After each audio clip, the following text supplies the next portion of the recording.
So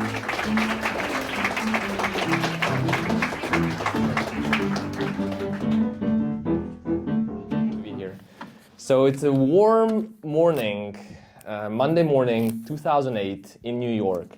I just arrived a few days ago on a work and travel program. It's a travel that lets young people to go to the States and work for a summertime, make some money and then go back.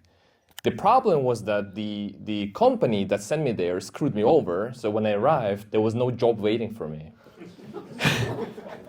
So that morning, I was changing into a uniform of this little coffee shop on 6th Avenue in Manhattan. The thing is that I had money only for the next 2 weeks, and I had to urgently find a job. And I didn't have a job, and I decided to ask people who had jobs in New York how they found one. And they gave me advice. They said that you just walk around Manhattan, you look around, and whenever you see some place which says help wanted, you walk in and you say, I want a job. I can do whatever you're asking for. So that's exactly what I did. So that morning, that very morning, I was walking around Manhattan and I see this coffee shop. This is the first coffee shop I stumble upon, and it says help wanted. So I walk in, I say, I want the job. So the interview was surprisingly easy and fast. So the manager asked me, do you know how to operate the coffee machine? I said, yes. And then he said, do you know how to operate the cash register and the POS? And I said, confidently, without hesitation, yes.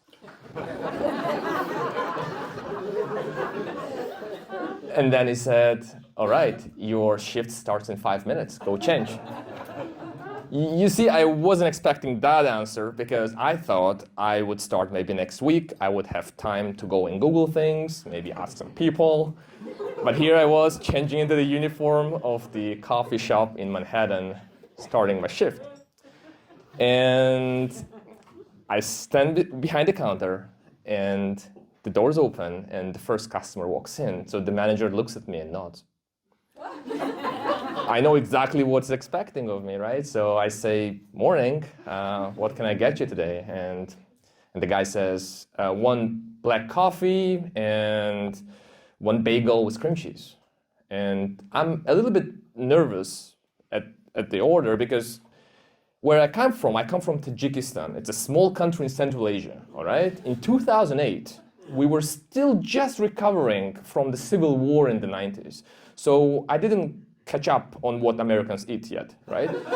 So bagels are something we don't eat. So I kind of figured that black coffee is just that, like coffee. So I pressed the buttons, something started working on the coffee machine, and then bagel, I looked at the menu on the wall, so it was the first thing on the left corner, and I just found it at the counter and I just handed it over to him. Now it was time to operate the cash register and charge him, right? So at this moment, I just want to make a note. So as a product manager, I should say that whoever invented that machine had no regard for user experience, right? So I was there are all these buttons. I pressed some buttons and some numbers popped up. The guy was in a hurry, so he didn't care if it was correct. I'm sure it was incorrect. He paid me whatever, and he just left, right? And I was like, phew, my first customer. It's a win, right? The first one is the hardest. From that moment on, should be easy peasy, right? Wrong. So this woman walks in, and she just walks up, and without hesitation, she says, I want 1 decaf latte with skim milk.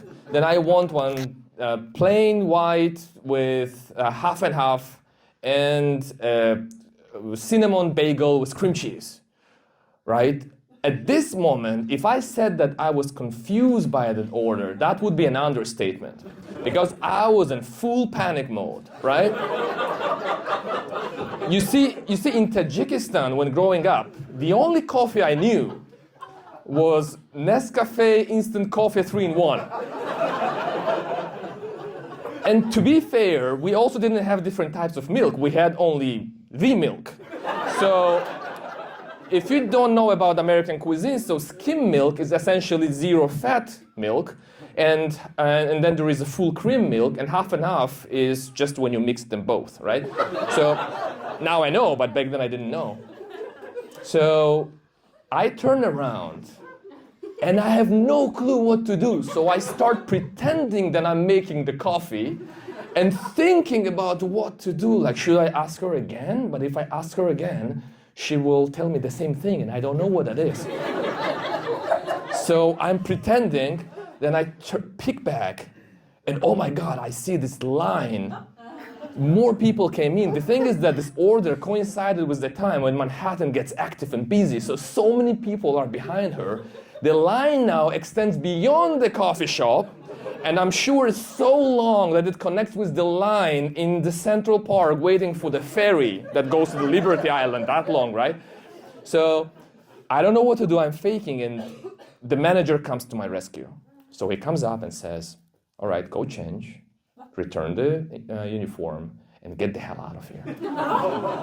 So I was fired 16 minutes into my first job in New York.